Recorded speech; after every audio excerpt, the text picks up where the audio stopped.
நானிலம் படைத்தவன். நான் நிலம் இதை பிரித்து எழுதணும்னா 4 கூட்டல் நிலம்னு கிடைக்கும். 4 நிலம் என்னென்னா குறிஞ்சி, முல்லை, மருதம், நெய்தல். இதில் ஒரு கவிதை இருக்குது, பார்க்கலாம். இந்த கவிதையை எழுதினது முடியரசன் அவர்கள். இவர் புதியதொரு விதி செய்வோம் அப்படிங்கிற நூலில் இது எழுதியிருக்காரு. ஒரு டைம் படிச்சுக்கலாம். கல்லெடுத்து முள்ளெடுத்து காட்டு பெருவழியை மல்லெடுத்த தீன்தோல் மரத்தால் வளப்படுத்தி ஊராக்கி ஓங்கும் நகராக்கி நாடென்ற பேராக்கி வாழ்ந்த பெருமை அவன் பெற்றான். மாநிலத்தில் முல்லை, மருதம், குறிஞ்சி, நெய்தல் நானிலத்தை கண்ட பெரும் நாகரிக மாந்தன் அவன். ஆழக்கடல் கடந்தான், அஞ்சும் சமர் கடந்தான், சூழும் பனிமலையைச் சுற்றி கொடி பொறித்தான், முக்குளித்தான், ஆழிக்குள் முத்தெடுத்தான், தோணிக்குள் எக்களிப்பு மீதூர ஏலம் மிளகு முதல் பண்டங்கள் ஏற்றி பயன் நல்கும் வாணிகத்தால் கண்டங்கள் சுற்றி களமேறி வந்தவன்தான். அஞ்சாமை மிக்கவன்தான், ஆனாலும் சான்றோர்கள் அஞ்சுவதை அஞ்சி அகற்றி விலக்கிடுவான். சொல்லும் பொருளும் பார்க்கலாம். மல்லெடுத்த வலிமை பெற்ற, சமர்னா போர், நல்கும்னா தரும், கழனி வயல், மரம் அப்படின்னா வீரம், எக்களிப்பு அப்படின்னா பெருமகிழ்ச்சி, களம் கப்பல், ஆழி கடல். இந்த பாட்டோட பொருள் பார்த்தோம்னா, தமிழன் கற்களும் முட்களும் இருந்திருந்த அந்த பெரிய நிலப்பரப்பை திருத்தி பண்படுத்தியிருக்கான். தனது உடல் வலிமையால் வளத்தை பெருக்கினான். ஊர், நகரம், நாடு ஆகியவற்றை உருவாக்கி வாழும் பெருமையை பெற்றான். குறிஞ்சி, முல்லை, மருதம், நெய்தல் என நிலத்தை 4 வகைப்படுத்திய நாகரிக மனிதன் அப்படின்னு சொல்கிறாரு. பழந்தமிழன் ஆழ்கடலை கடந்து நெடும் பயணம் மேற்கொண்டான். அச்சம் தரும் போர்களிலும் எளிதாக வெற்றி கண்டான். பனி சூழ்ந்த இமயமலையில் தன் வெற்றி கொடியை நாட்டினான். ஆழ்கடலில் மூழ்கி முத்தெடுத்தான். ஏலம், மிளகு ஆகியவற்றை பெருமகிழ்ச்சியோடு கப்பல்களில் ஏற்றி கண்டங்கள் தோறும் அனுப்பி வணிகம் செய்தான். கப்பலில் உலகை வலம் வந்தான். அவன் எதற்கும் அஞ்சாதவன், ஆனால் சான்றோர்களைப் போன்று தீமைகளைச் செய்ய அஞ்சுபவன். இதில் எதுகை பார்த்தோம்னா கல்லெடுத்து மல்லெடுத்து 2ஆம் எழுத்து ஒன்றி வந்திருக்கு. ஊராக்கி பேராக்கி, மோனை கல்லெடுத்து காட்டு, கான்ட்டு, மல்லெடுத்த மரத்தால். நூல்வழி. முடியரசனின் இயற்பெயர் துரைராசு. முடியரசன் துரைராசு. இவர் பூங்கொடி, வீரகாவியம், காவிய பாவை முதலிய நூல்களை எழுதியிருக்காரு. இவர் திராவிட நாட்டின் வானம்பாடி அப்படின்னு பாராட்டு பெற்றவர். இந்த பாட்டு புதியதொரு விதி செய்வோம் அப்படிங்கிற நூலில் இந்த கவிதை இருக்குது. அடுத்து இதை பார்த்துக்கலாம். வெள்ளி பனிமலையின் மீது உலாவுவோம், அடி மேலை கடல் முழுதும் கப்பல் விடுவோம், கங்கை நதிப்புறத்து கோதுமை பண்டம், காவிரி வெற்றிலைக்கு மாறு கொள்வோம், சிங்க மராட்டியர்தம் கவிதை கொண்டு சேரத்து தந்தங்கள் பரிசளிப்போம். இது பாரதியார் பாட்டு. 1 மார்க் பார்க்கலாம். போர்க்களத்தில் வெளிப்படக்கூடிய குணம் வீரம். கல்லெடுத்து இந்த சொல்லை பிரித்து எழுதணும்னா கல் குட்டல் எடுத்து. நானிலம் இதை பிரித்து எழுதணும்னா 4 கூட்டல் நிலம். நாடு கூட்டல் என்ற இதை சேர்த்து எழுதணும்னா நாடென்ற. களம் கூட்டல் ஏரி இதையே சேர்த்து எழுதணும்னா களம் ஏரி. அடுத்து கடலோடு விளையாடு. இந்த பாட்டு எப்படி பார்த்துக்கலாம். விடிவெள்ளி நம் விளக்கு ஐலசா, விரிகடலே பள்ளிக்கூடம் ஐலசா. விடிவெள்ளி நம்மளோட விளக்கு அப்படிங்கிறாங்க. விரிகடலில் பள்ளிக்கூடம் அப்படிங்கிறாங்க. அடிக்கும் அலை நம் தோழன், அலை நம் தோழன் அப்படிங்கிறாங்க. அருமை மேகம் நமது குடை, மேகம் குடை. வெண்மணலே பஞ்சுமத்தை, மணல் பஞ்சுமத்தையா. விண்ணின் இடி காணும் கூத்து அப்படிங்கிறாங்க. பாயும் புயல் நம் ஊஞ்சல். அடுத்து பனிமூட்டம் உடல் போர்வை. காயும் கதிர் சுடற்கூரை. கட்டுமரம் வாழும் வீடு. மின்னல் அரிச்சோடி. பிடிக்கும் மீன்கள் நம் பொருள்கள். முழு நிலவே கண்ணாடி. மூச்சடக்கும் நீச்சல் யோகம். மூச்சடக்கூடிய அந்த நீச்சல் யோகம். தொழும் தலைவன் பெருவானம். துணிவோடு தொழில் செய்வோம். சொல்லும் பொருளும். கதிர்ச்சுடர் கதிரவனின் ஒளி. மின்னல் வரி அப்படின்னா மின்னல் கோடு.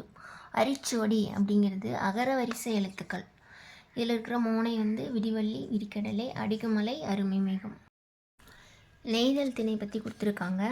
அதில் நிலம் என்னென்னா கடலும் கடல் சார்ந்த இடமும். அதில் வாழக்கூடிய மக்கள்களை பரதவர், பரத்தியர் சொல்லுவாங்க. தொழில் என்ன அப்படின்னா மீன் பிடித்தலும் உப்பு விளைவித்தலும். பூ தாழம்பூ. நூல்வெளி. உழைக்கும் மக்கள் தங்களது களைப்பை மறக்க உற்சாகத்துடன் பாடும் பாடலே நாட்டுப்புற பாடலாகும். காதால் கேட்டு வாய்மொழியாகவே வழங்கப்பட்டு வருவதால் இதனை வாய்மொழி இலக்கியம்னு சொல்லுவாங்க. ஏற்றப்பாட்டு, ஓடப்பாட்டு முதலான தொழில் பாடல்களும் விளையாட்டு பாடல்களும் தாலாட்டு பாடல்கள் முதலியனவும் நாட்டுப்புற பாடல்களுள் அடங்கும். இப்பாடல் சு. சக்திவேல் தொகுத்த நாட்டுப்புற இயல் ஆய்வு அப்படிங்கிற நூலில் இருக்குது. என்னென்னா நாட்டுப்புற இயல் ஆய்வு. இது தொகுத்தவர் சு. சக்திவேல். கதிர் சுடர் இதை பிரித்து எழுதணுன்னா கதிர் கூட்டல் சுடர். மூச்சடக்கி இதை பிரித்து எழுதணுன்னா மூச்சு கூட்டல் அடக்கி. பெருமை கூட்டல் வானம் இதை சேர்த்து எழுதணுன்னா பெருவானம். அடிக்கும் கூட்டல் அலை சேர்த்து எழுதணும்னா அடிக்கும் அலை.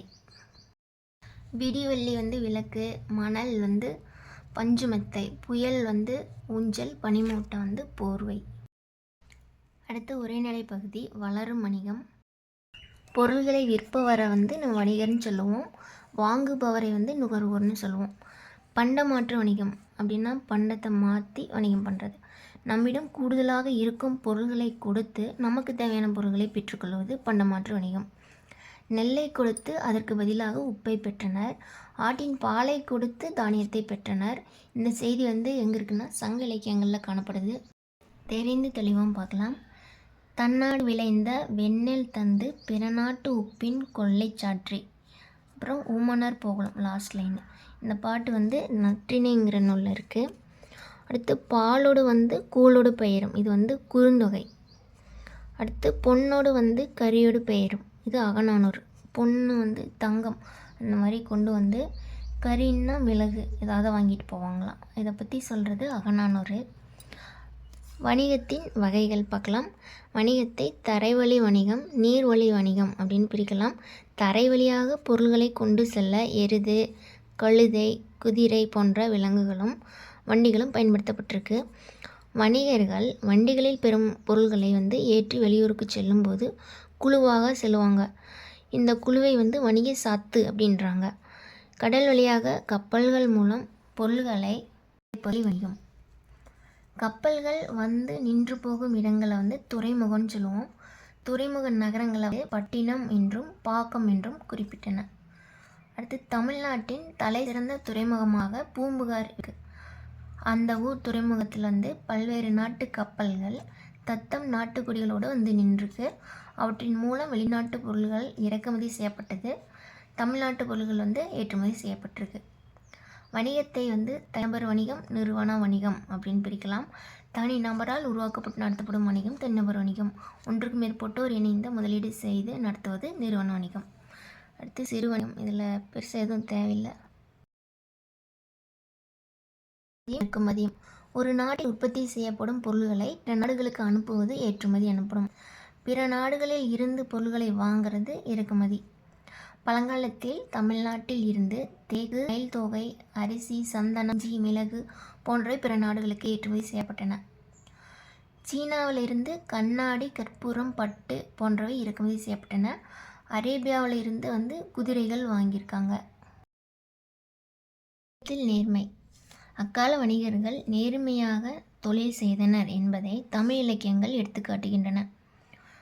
வாணிகம் செய்வார்க்கு வாணிகம் பேணி பிறவும் தமபோல் செய்யின் அப்படின்னு திருவள்ளுவர் சொல்லியிருக்கிறாரு திருக்குறளில். வணிகரின் நேர்மையை பற்றி சொல்கிறாரு. வணிகர்கள் பொருளை வாங்கும் பொழுது உரிய அளவை விட அதிகமாக வாங்க மாட்டாங்க. பிறருக்கு கொடுக்கும் பொழுது அளவை குறைத்து கொடுக்க மாட்டார்கள். எனவே வணிகரை நடுவு நின்ற நன்னெஞ்சினோர் அப்படின்னு பட்டினப்பாலை பாராட்டுகிறது. இணைய வழி வணிகம். கடைகளுக்கு சென்று பொருட்களை வாங்க நேரம் இல்லாதவர்களுக்கு இணைய வழி வணிகம் உதவுகிறது. கொள்வதும் மிகை கொள்ளாது, கொடுப்பதும் குறைபடாது. இது பட்டினப்பாலைங்கிற நூலில் இருக்குது. அடுத்து சமன் செய்து சீர்தூக்கும் கோல் போல் அமைந்தொரு பால் கோடாமை சான்றோர்க்கு அணி. இது திருக்குறள். வீட்டு பயன்பாட்டிற்காக பொருள் வாங்குபவர் நுகர்வோர். வணிகம் கூட்டல் சாத்து இதையே சேர்த்து எழுதணும்னா வணிகச் சாத்து. பண்டம் கூட்டல் மாற்று சேர்த்து எழுதணும்னா பண்ட மாற்று. மின்னணு அப்படிங்கிற சொல்லை பிரித்து எழுதணும்னா மின் கூட்டல் அணு. விரிவடைந்த இந்த சொல்லை பிரித்து எழுதணும்னா விரிவு கூட்டல் அடைந்த. எழுத்துக்கள் பார்க்கலாம். சில எழுத்துகளுக்கு இடையே ஒலிக்கும் முயற்சி பிறக்கும் இடம் ஆகியவற்றில் ஒற்றுமை உண்டு. இவ்வாறு ஒற்றுமை உள்ள எழுத்துக்களை தான் நம்ம இன எழுத்துக்கள்னு சொல்கிறோம்.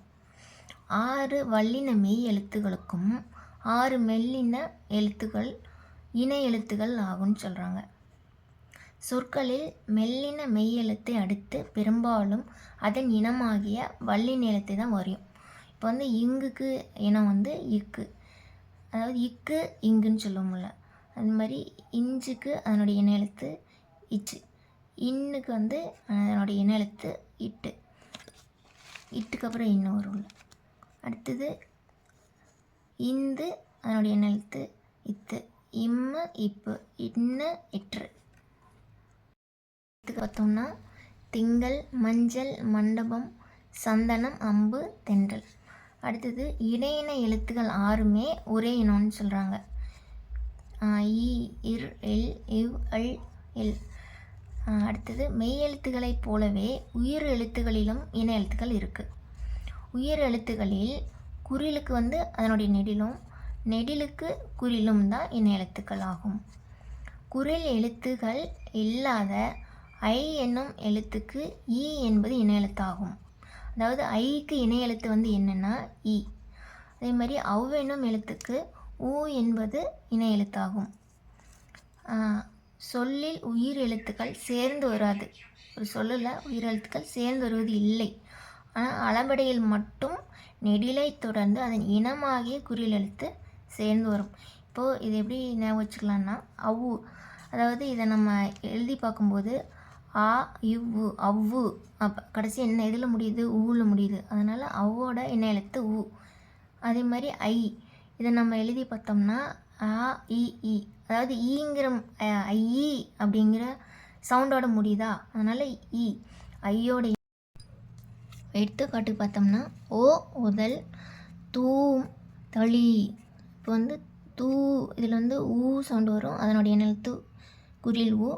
தளி, ஈ ஈ நெடில் ஈ, அதனுடைய இன எழுத்து குறில் ஈ. அடுத்து தமிழ் எழுத்துக்களில் வந்து ஆயுத எழுத்துக்கு மட்டுமே இன எழுத்து இல்லை, மீது எல்லாத்துக்கும் இன எழுத்து இருக்குது. பார்க்கலாம். பண்டம் அப்படின்னா கமோடிட்டி, பயண படகுகள் அது வந்து ஃபெர்ரிஸ், பாரம்பரியம் ஹெரிட்டேஜ், நுகர்வோர் அப்படின்னா கன்சியூமர், கடற்பயணம் வாயேஜ், தொழில் முனைவோர் என்டர்பிரனர், கலப்படம் அடல்ட்ரேஷன், வணிகர் வந்து மெர்ச்சன்ட்.